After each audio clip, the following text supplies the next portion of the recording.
الشيطان الرجيم. بسم الله الرحمن الرحيم. الحمد لله والصلاة والسلام على رسول الله. أيها الإخوة الكرام، السلام عليكم ورحمة الله وبركاته. وقد درس 121 من دروس فقه السنة النبوية بتاريخ 27 ربيع الأول 1437 للهجرة، الموافق ل 8 جونفي 2016 للميلاد. مثلا لا يزال حديثنا عن فقه المعاملات، عن فقه المعاملات تحت عنوان المعاملات أحكام وقيم. أذكركم سادتي الأفاضل، بعدما انتهينا من محور كبير العبادات قواعد وقيم، شرعنا في موضوع جديد محور كبير تحت عنوان المعاملات أحكام وقيم، وهذه الحلقة رقم 12 من هذا المحور تحت عنوان القرض. آخر عنوان موضوع الإعارة، زيد درسني عدان هضرت في الإعارة. أرطال ذين الهان يريم ذانا وقرن مدن سمدن سوى ربي إقمذن، الكمال لله. القرض أو الإعارة على جميع المستويات، على مستوى الجيران، الجيران تسمى يرضالا، أما ذي رقازنا سيرضل الزيلة، سيرضل ثفوناس، سيرضل ثيوقا، سيرضل إذريمان ضرطال. أما كدخل الإعارة معنايس ماشي ذا القرض، لا، ستدير يعيره شيئا يستخدمه ثم يرجعه في الأجل المحدد كما شرحنا فيما سبق. أرطلني أن نرضو لك تسيلاني يريم ذانا مشروع خطر مدن سوى ربي إقمذن، الناس للناس من بدو وحاضرة بعض لبعض وإن لم يشعروا خدموا. والإعارة من المنافع يولد يرضل ويض أخام، أسيرضل تحانوت، أسيرضل طوموبيل سيارة، أسيرضل كاميون، أسيس خدمي سمانة أقول شهرين الريثيد، يعني ذي الأعيان أو المنافع. هذا كله شرحناه فيما سبق. اليوم ندخل في موضوع الساعة، موضوع حساس، وهو موضوع القرض أو الدين. المقدمة فيها جملة من الرسائل. المقدمة دين غاية مثلا أرطل لا يريم ذانا معروف، يرزيك كتورا مخلف زيك أرطلن سووال الفلاني يرضل يذريمان الفلاني سووال، وري حواج الشهود، وري حواج الكاغض، وري حواج النوتير، ولا سووال الحون يريم ذانا ورطل مليح. روح يا زمان جي يا زمان، القوانين الحون تيقارن خاطئ إلى قليل الكاغض أتسيلي اعتراف بالدين، الريكونيسونس دو دات، أندا على مستوى الموثق، النوتير الموثق يوثق هذا الدين أو هذا القرض، المبلغ والأجل، أجل التسديد إلى غير ذلك. ولكن هاكني غس الكاغاض لنقورم ذيم قرانا ثيكوال ذيلي نكر ثيكوال ولاش نكر، ولكن أذيلي التماطل بلا حدود. أسترضلض إيوا شهرين 3 شهور، انت هذه قيمة 4 سنين 50 10 سنين 20 سنة باش اكثر ديال وما اكثر ديال شويط من بعد ديال سوقور النظام اكي نحبس ميشرضلا 1,1980 10,000 دينار في 1980 في 2015 وتسرر مليون، ماشي درنا مليون، وقال شفانا مليون ذي 1980 يسعى القيمة 100 سيكول يسعى القيمة أم بعد استنظن كاين فكيد الزيادة كاين يحبس وكيد الربا كل قرض جر ربحا فهو ربا أثني حبسيك سر ربا 100 ولدي سمحيين والسيارة باللي 1,1980 ثورة ورسالة نفس القيمة زيك وقاد يشفان هذه 10,000 ديال الجيفيس هذيك شمسو قد يقضوا 10,000 100 دينار قد يقضوا قد يتشرط لا نورمال اي ثورة اصدف كذا وقشيش 10,000 كاين تحويج غارة خاطر دقطون تارا الدينار اذريم تنقص القيماس مثلا تلاقي مسألة اقتصادية خطيرة جدا حينما تحدث عن النقود المتداولة نعطي لكم إشارة في غاية الخطورة والأهمية لازم يكون عندها خلفية اقتصادية قوية لأن النقد القيمة ينس قانونية وليست ذاتية نعم تحكم ورقة فيها 1000 دينار شكون اللي عطاها القيمة هذه هو القانون مسك فعلا هي 1000 دينار هي 1000 دينار قيمتها قانونية وليست ذاتية هذا الكلام يحتاج إلى مؤتمر لشرح هذه الكلمة فقط ان كونغري باش نفهموا ما معنى هذا الكلام علاه نعطيك مثال للبيان الذهب خاتم تاع الذهب قبل 1980 ولا درك قيمة تاعو يعني الانسان تدي خاتم تاع الذهب اللي شريته في 1980 تروح الان تبيعه عنده قيمة خاطر قيمة ذاتية قيمة راهي داخل لذلك كاين الناس وكاين النساء اللي يشريو ذهب ويخليوه للادخار على للادخار كي تحتاجو تجبدو تروح تبيعو القيمة نتاعو قائمة يحتفظ بها الذهب يتصعد 1950 مازال يسعى القيمة ساقي خاطر الذهب ماشي من الكواغض ماشي يدري مناقي قيمة سم قانونية نغلق هذا القوس خاطرني في المقدمة ما حبيش ندخل في هذه التفاصيل في جالس تفاصيل أنتج كاين التفكير فقط وكأنني أجيب عن سؤال إذا كان اقترضت في 1980 مبلغا معينا إذا حبيت تخرج تصفي بينك وبين ربي أربط هذاك المبلغ بقدرته أربط هذيك القدرة بالذهب والآن أعطي له قيمة الذهب وتخرج من المأزق وتخرج من المشكلة ماهوش قرض سلفا تحدد فيه الفائدة يقول لك أكرض لغا مليون لو تو دانتيري 5% هذا لا يجوز الربا كل قرض جر ربحا فهو ربا النبي عليه الصلاة والسلام يقول هذا الحديث كل قرض جر ربحا أو جر منفعة فهو ربا وربي قال وأحل الله البيع وحرم الربا المسألة تحتاج إلى عمق كبير أكتفي بهذا البيان المقدمة ما زالت المقدمة فيه رسالة أخرى كاين الناس اللي يقترضوا على جال الكماليات هذا خلل خطأ التفضيل يرضلد ماشي باش يذنو يدوى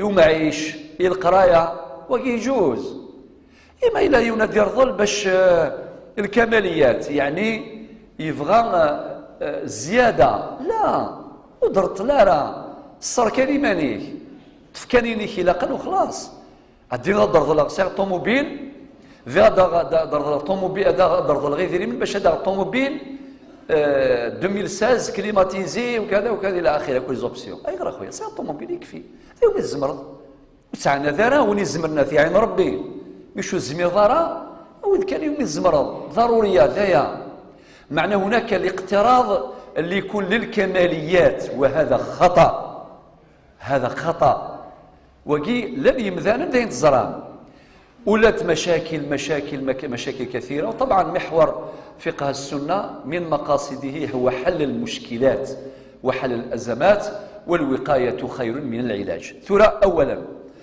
القرض أو الإقراض نغدين وكيوك معنى واحد نروح مباشرة المعنى الاصطلاحي تعريف القرض هو مبلغ أو شيء يقدم من قبل الدائن للمدين لقضاء حاجة أو لتفريج كربة وكاين معنى بمعنى يون ما راه يرضي لي وايض، يا اما باش يسعى مشكله، يسعى ازمه استيكس يتوالى سنتسا استرضلض باش هذيك الدين ينس القرض ينس انت يتوالاس خاطر تولى ما الا نتسمي الفقراء ونزمير هذا يخلص يدخل في باب الزكاه.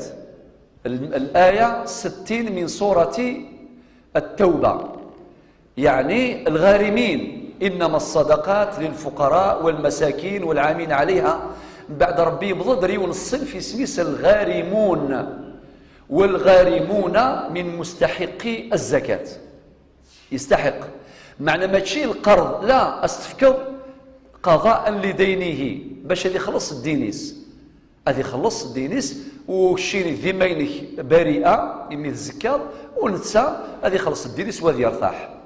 ولكن زمر واضح كيني خاطي انك ماشي من الفقراء حصله خاطر قرنك مولتاج يحتاج إذا ما تفضيون لا بأس به مي الزين تسلوفان دوني ثاني أكين السمحية قلت ورا حصلغ عيوني يوذ من ربي أرضليد دار الطال باش هذيك كان الأزمة ذي تعيشي غدايا كان سي الله جرضام قرآن صافي وين يفكان اسميس المقرض نغ الدائن، وين يطفن اسميس المقترض نغ المدين، المحل النين غير اسميس القرض وقي خدمن عقد القرض بينهما خاطر باش تميزوه بينه وبين القراض معنى آخر معناه المضاربة، هذا الذي شرحناه فيما سبق، شرحنا في درس من دروسنا السابقة ما معنى القراض. معنى شخص يكون عنده مبلغ من المال يعطيه لشخص آخر يسمى العامل،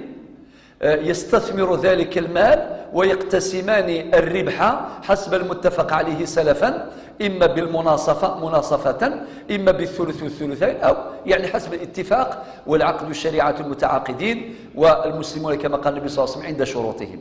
يعني القراض ذوا معنى المضاربة يوني ساعة ذريم وهذه ساعة مسني ولي ساعة ذريم هذه في ولي ساعة مسني أخذ من انفستيسمون مشروع استثماري من بعد الفايدة نغرب حفظون جلسا أكل مسفهما وقيس مثل القراض نغ المضاربة مياسا كانت مسلاي في الإقراض نغانس مسلاي في القرض نغ في الدين وقيل معنى يس ولا الفقهاء دينا كفقهاء الشافعي يعني تملك الشيء على ان يرد بدله الى اخره، بلا ما ندخلوا في التعريفات تاع المالكيه والشافعي والحنابله والحنفيه متقاربه جميعا، ولكن كن عرفا نعرف ما معنى القرض ويكفي هذا نزرى اشو المعني صور الطال. ثانيا مشروعيته، هل ترى مشروع العمل؟ الجواب مشروع بنص الكتاب والسنه. الادله كثيره اختار منها الاتي. ربي ينادي القران في سوره البقرة في أطول آية في الكتاب العزيز، أطول آية الآية 282 من سورة البقرة، يا أيها الذين آمنوا إذا تداينتم بدين إلى أجل مسمى فاكتبوه إلى آخر الآية، وهي آية طويلة تحت الصفحة كاملة في المصحف الشريف 282 رقم الآية. إذا مشروع سي ليجيتيم سي ليغال يونادي رض لي وايض مشروع. يلا اللنت الأحاديث كثيرة، من هذه الأحاديث اختاروا حديثين. الحديث الأول قال فيه النبي صلى الله عليه وسلم رأيت ليلة أسري بي، يعني ليلة الإسراء، سبحان الذي أسرى بعبده ليلا من المسجد الحرام إلى المسجد الأقصى، معناه في الرحلة المباركة التي كان منطلقها من المسجد الحرام ومنتهاها ببيت المقدس الجريح، ثم تبدأ الرحلة الثانية وهي رحلة أرضية. هذه الرحلة السماوية منطلقها من بيت المقدس بفلسطين ومنتهاها إلى سدرة المنتهى إلى رب العزة جل جلاله، رحلتي الإسراء والمعراج. قاصة السلام يناد رأيت ليلة أسري بي، نهار اللي النبي صلى الله عليه وسلم راح في رحلة الإسراء إنك رأيت يولى على باب الجنة، الله أكبر، النبي عليه الصلاة والسلام يوالى في ثبوت الجنة، في ثبوت الجنة أجماعة الخير. شو يوالى؟ مكتوبا. واش مكتوب؟ الصدقة ب10 أمثالها. كي تتصدق الواحد يوم القيامة 10 أمثالها. أين الزرعة دي الدونيث أتغلط ذي الآخر زيادة ب10 أمثالها. والقرض المفاجأة ب18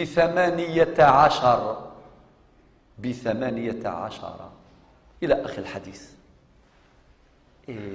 صفي القرض أكبر أجرا من الصدقة. الحديث صحيح أخرجه الإمام ابن ماجه. على بالكم مش نفهموا أن الفقير كي تعطيله هو فقير تعطيله عندك صدقة وربي يعطي لك الأجر ب10 أمثالها. ولكن هذاك اللي ماشي فقير حاصل في أزمة كريز، وعلى بالك أزمة هؤلاء ممكن تؤدي إلى دمار، ممكن تؤدي إلى فتنة. إنسان تاجر عنده أعمال عنده مشاريع وبعدين عنده أزمة، لو كان ما تعاونوش انت يروح المشروع نتاعو، اللوزين يحبس، الشركات توقف، بلك عنده 100 عائلة يأكلوا عنده العيش توقف، 100 عائلة كاع راحت لأنه يسترزقون من هذا المصنع. شوفوا المآلات، شوف الشريعة الغراء، العبرة بالمآلات. صافي أتصل خسارة قدران ما لا يولد التاجر ذا مقران يحصل مثنعون راه أدي يحبس، ما يحبس شحال الخسارة قدام تمقرات. ثقي مثال والنماذج كثيرة. ولكن الفقير يحوج تعاونط الصدقة ب10 أمثالها. إذن هذا حديث. هناك أحاديث أخرى وهي ونسي الأحاديث النبي صلى الله عليه وسلم باش نفهم باللي أولا باللي القرض مشروع، القرض مشروع يجوز في السلاف أنه مندوب إليه، معناه النبي عليه الصلاة والسلام يحث الناس على الإقراض. ولكن المقترض لا، المقترض لحاجة، ولكن الإقراض شقار السفغ دينا كفوسيك إنه من الزمرض. وربي سبحانه عز وجل ذلتي يفكان الرزق يفكايه كثير، الحمد لله يفكايه كثير. سخدميت نحفظ في مغار نغزيك فلسني عفو ربي قد يموت ندي يحفظ ربي وقد عايشين ثمسة تلقي ورسم مقدسة سكري، لاني مغار الله يبارك هذه يجيهم بامكاني ونذيري من اكيني ايوا نشتا الازمات وين يحواجنا ادي قصده خام غياف الى هو يتسافر مدن ذي الطيق يا اخي قارن ذي الطيق دي تبان ورفيق. The friend in need is the friend indeed. نهد بالإنجليزية بالفرنسية بالعربية بالقبالية كما قلت. أخوك الحق من كان معك، من يشتت نفسه ليجمعك. ذي الطيق إدي تبان ورفيق. سلام الحديث. رأيت ليلة أسري بي على باب الجنة مكتوبا الصدقة ب10 أمثالها والقرض ب18. رواه ابن ماجه إلى آخر الحديث. في حديث آخر النبي عليه الصلاة والسلام رواه الإمام مسلم: من نفس عن مؤمن كربة من كرب الدنيا ونريع نهماس باش يسكس غفلك سعدي الدونيث تضيق في الناس تعاونوا ما دي نهماس معناه ماشي هماس من الدم من النسب، لا إهماك ماشي إهماك شقيق ولي السلاساي إهماك دين السلم إهماك. ينادى النبي صلى الله عليه وسلم: نفس الله عنه كربة من كرب يوم القيامة. الله أكبر. وين يعاون النهماس نغول تماس ذي الحفن الدونيث يكسس الأزمان يكسعى يوم القيامة اش يكسر ربي الأزمات ذي الآخر.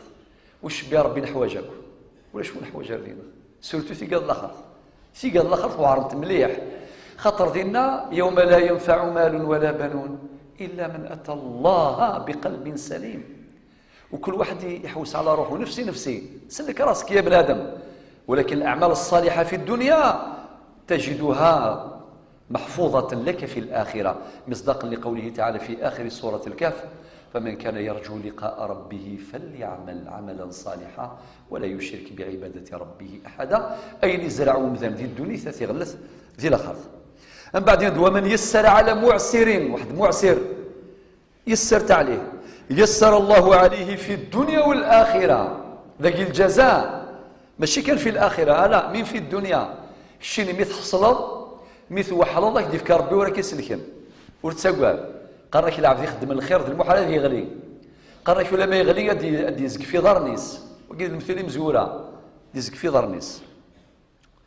يرحم ربي وانا ثم شاو سيدي نحكي ونواس اسمي سينا هضر نسلمثول تسكر ثم يخرب العشيس انك تبضر التجره نتو الموت ثنيا ساتو الموت جياد ذنو العشي وسوف اللام ثنيا نكون يسول مو نتسع علينا كنو روحات ذنو بديثا نسملو مو تبضر التجران الزام ثنيا جياد ذنو العشي وسوف اللام ثنيا نكون الزام نتسع علينا نتويزام روحات ذنو بديثا نسميو الزام فحر التجران تزديت نسمر ثنيس تزديت عليه القديم عليه الشاني بجير فنو العشي وسوف اللام ثنيس نكون يستمر نتسالي نثمر افنو العشي مرتساقواد نظمع ديال ربا الصر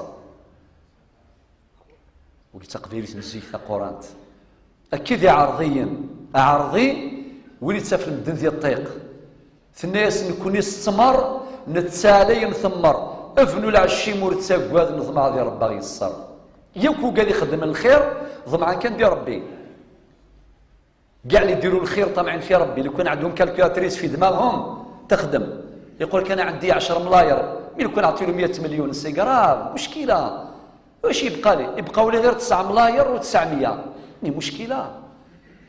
وهذا ما يعطيكش على بالك باسكو عنده كالكولاتريس في دماغه يسعى كالكولاتريس تقول لا غيس مي تفضيون مسكين ولاش لكن لا ما كاش مشكل لا ولاش يسميس قال كان يربح اولا قال ولاش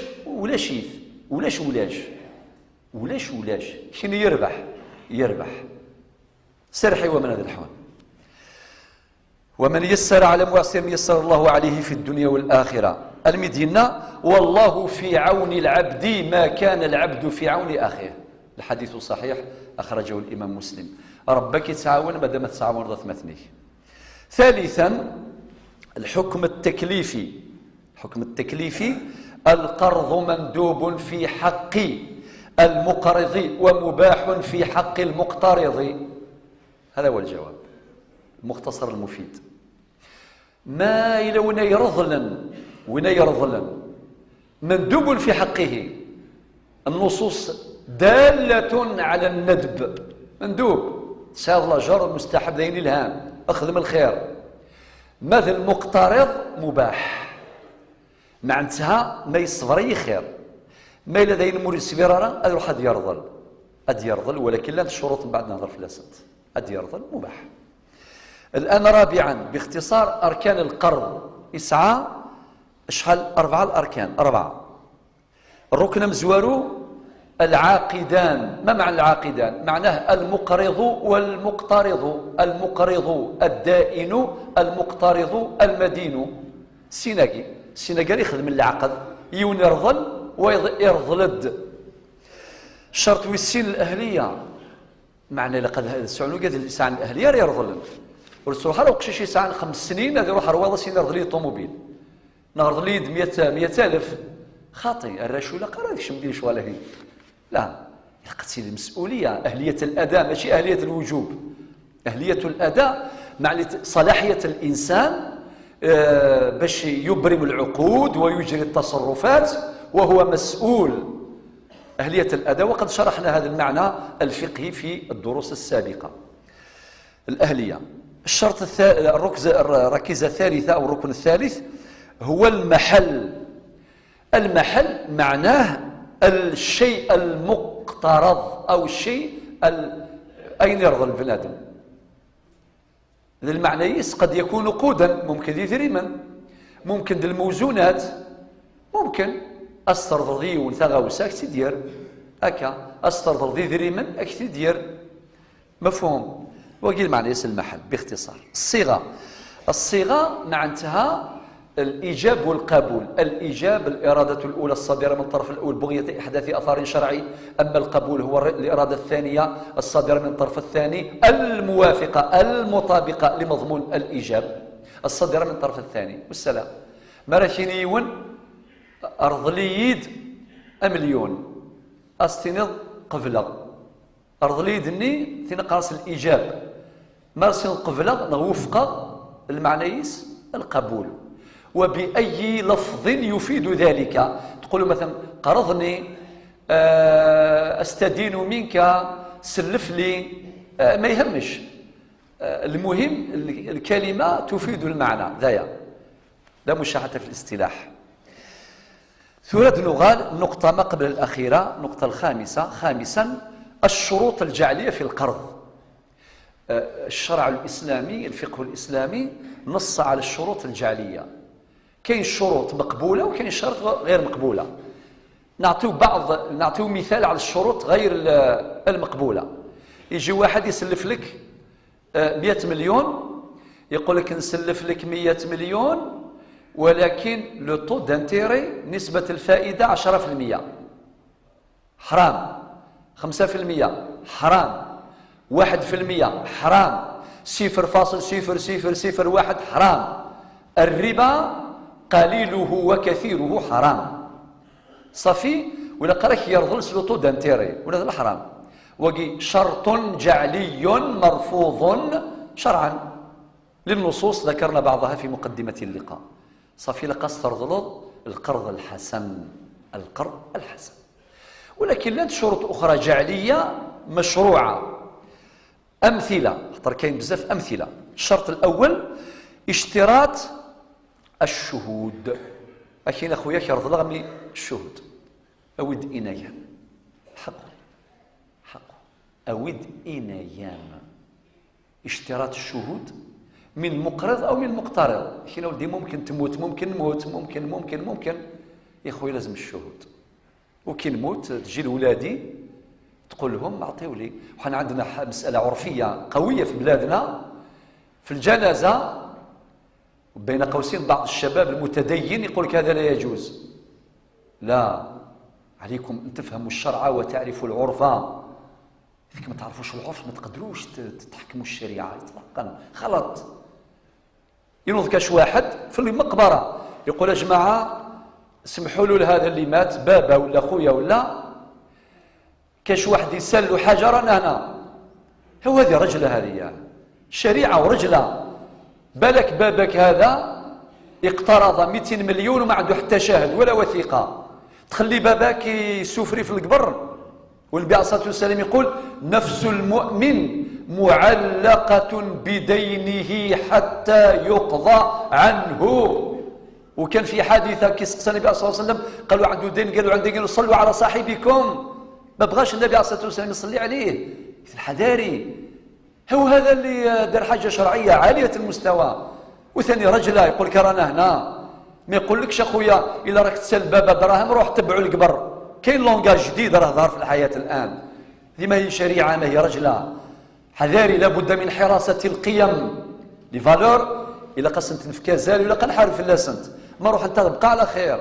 يا الناس زيك رطلن سوال اسميله ووال يسعى غزال رطلن بلا النوتير بالكارت وراس النوتير كيف غافري ديالنا واش دير له.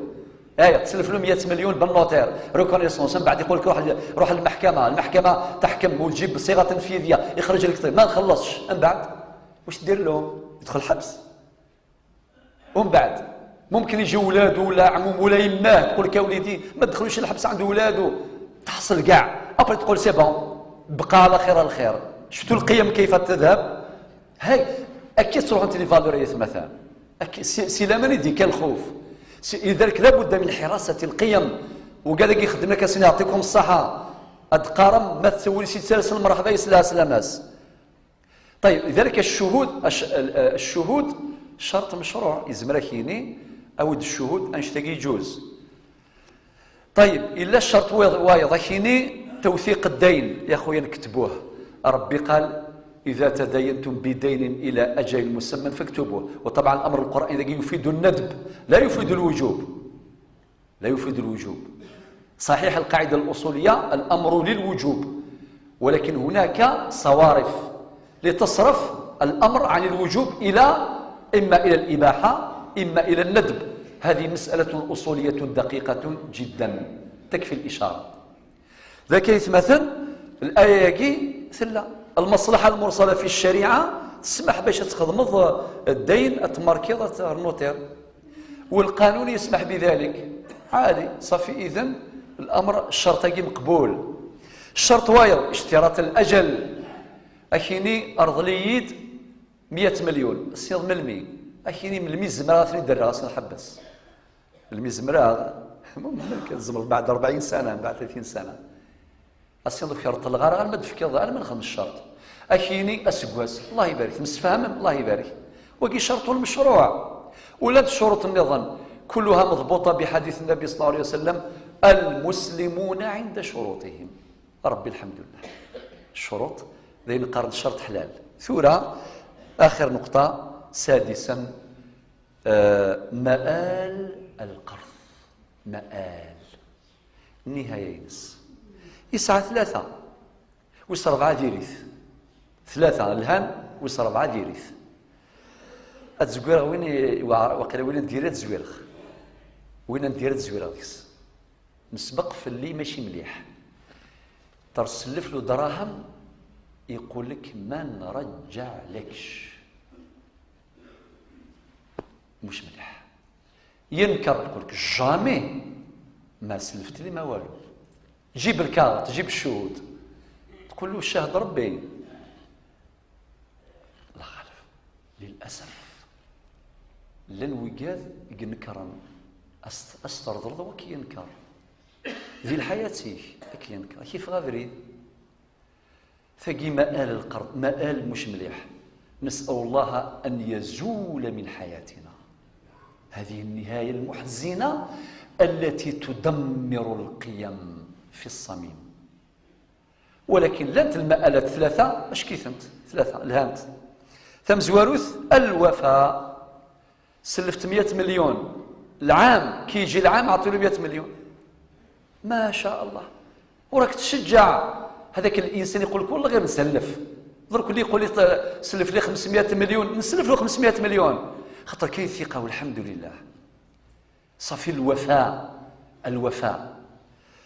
الا المآل الثاني ذا شوث التأجيل يقول لك سلفت من عندك السنة نطلب زيد لي شهرين هذا يجوز. الدليل ربي قال في سورة البقرة الآية 280 شفوا عليها وإن كان ذو عسرة فنظرة إلى ميسرة في حفص في ورش فنظرة إلى ميسرة وأن تصدقوا وكذي حفص خير لكم إن كنتم تعلمون وما الذي ورش وأن تصدقوا خير لكم إن كنتم تعلمون.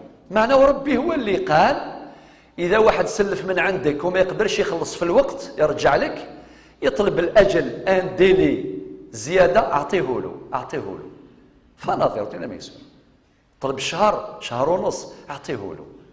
المهم يجيك يقول لك اسمح لي وصل الأجل واسمح لي نزيد شوية. هذه مشروعة بنص الكتاب بالقرآن الكريم. النهاية في 3 وهي الإبراء. ممكن هذاك الإنسان في كل مرة يجي يقول لك والله ما نقدر مرة مرتين برات تقول له نكمل الآية وأن تصدقوا خير لكم في الآية في نفسها الآية 280 ممكن تسمح له تقول الفلاني سمحت لك هذاك الدين 100% في الدنيا وفي الآخرة يا خويا درت هكذا جزاك الله خيرا ربي يعوض لك في الآخرة. ممكن كاين حل يزمر ولكن يتوالى سنة كينور الزمير غارة تصيك وجلا غور الزمير غارة شيني استنض سمح غاك ذي الدنيا ذي الآخرة ما سمح ضاس ان شاء الله هاد يسواسة تضمع دي ربي يسمحك يسمح وتسقوات اين الزراد الدنيا ترفض دي الآخرة. ايات مثلا إلى هنا نأتي إلى النهاية في هذه المسائل المهمة في حياتنا الاجتماعية والاقتصادية والأسرية. نسأل الله عز وجل أن يوفقنا إلى تطبيق هذه النصوص واحترام هذه المعالم لنعيش حياة آمنة مستقرة. جاهم ثلويث أرث من الإسلام ربي في الله.